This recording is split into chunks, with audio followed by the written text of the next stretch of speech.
berjumpa kembali dalam melacak sejarah-sejarah dulu kala.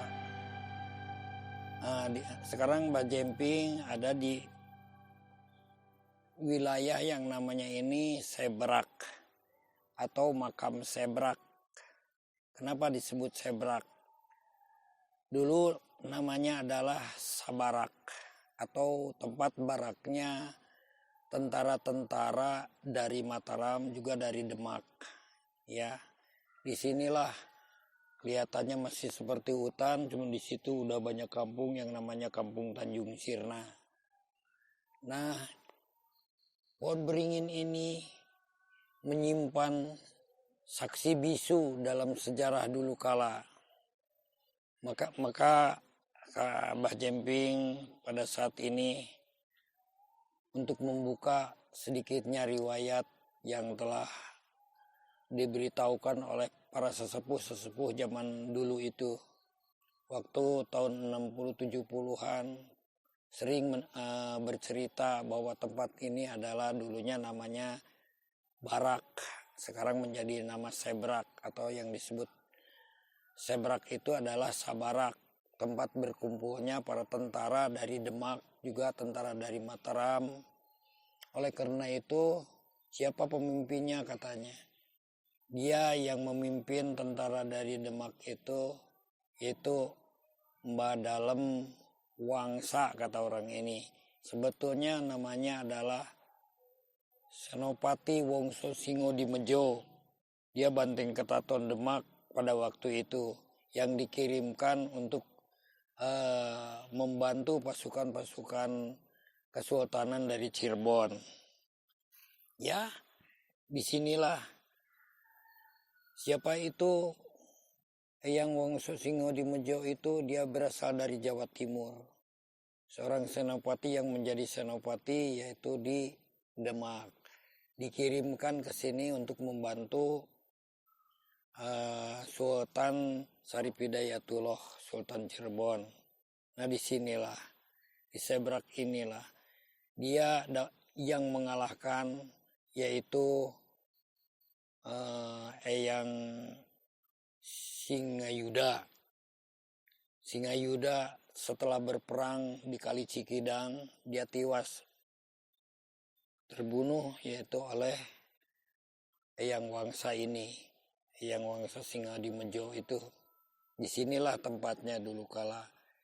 Ini bekas pemakamannya sekarang udah terlilit oleh belukar-belukar, juga akar-akar pohon beringin ini.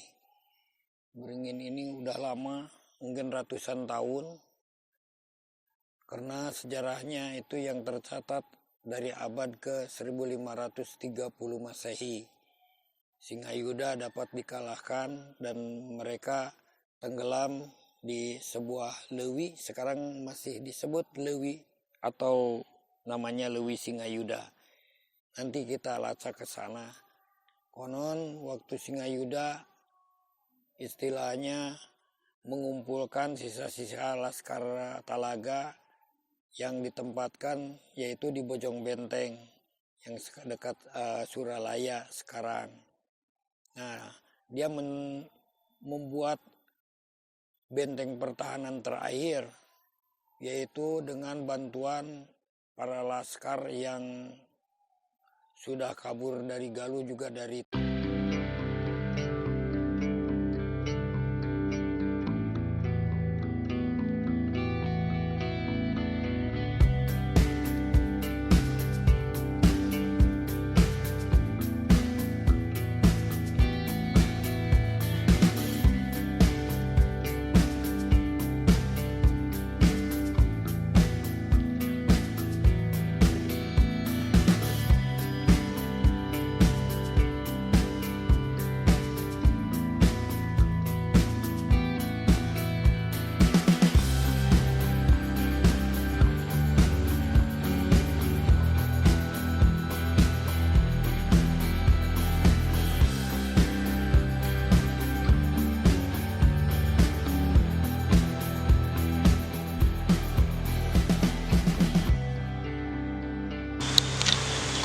Assalamualaikum warahmatullahi wabarakatuh.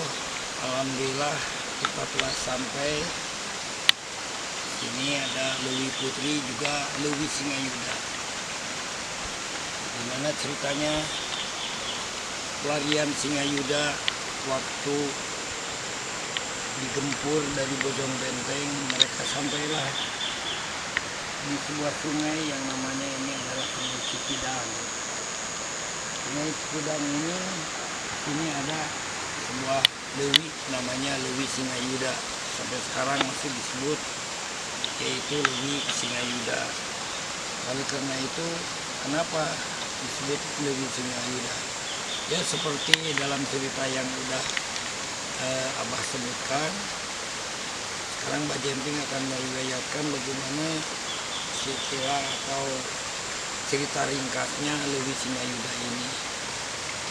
Begitulah ceritanya. Konon katanya ketika Bojong Benteng yang dikuasai oleh laskar-laskar dari Taraga dan Galuh yang banyak pasukannya 400 orang dihancurkan oleh pasukan tempur Padilahkan juga dengan pasukan Banten yang dibantu lagi oleh pasukan dari Demak yang dipimpin yaitu oleh Senapati Wongso Singodimejo. Wongso Singodimejo mengadakan pengejaran sampai di tempat inilah akhirnya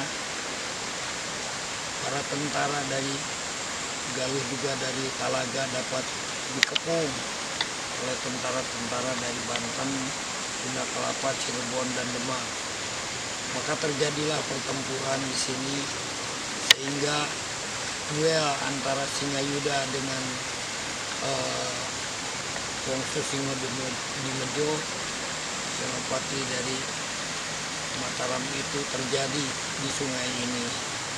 Pada waktu itu dia bertarung atau menggunakan Singodimejo menggunakan kerisnya, sedangkan yang Singayuda menggunakan gobang atau pedangnya.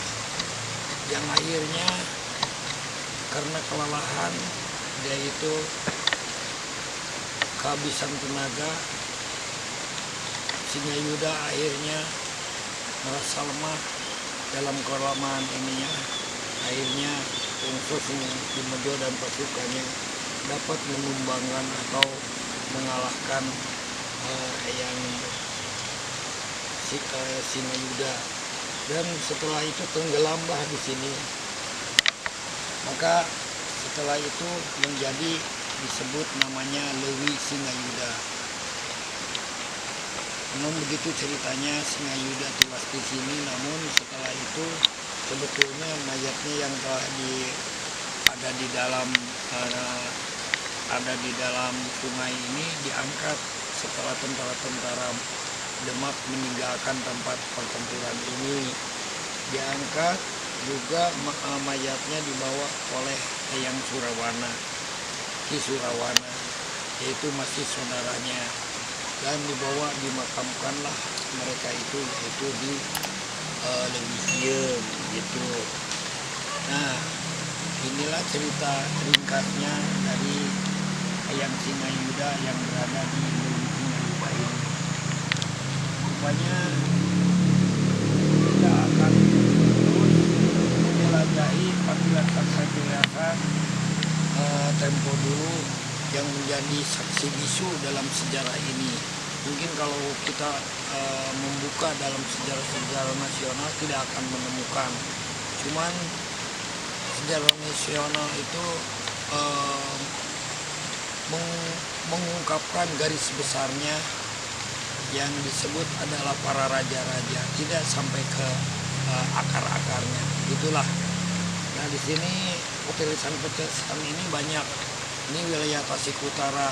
Ini termasuk Desa Banjarsari yang dulunya adalah hutan Bojongkoneng, dan di sini adalah di sebelah selatannya Kampung Cinusa.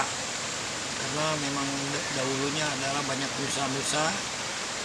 Waktu itu sejak zaman Galunggung, kerajaan Galunggung yang dipimpin oleh seorang dewi,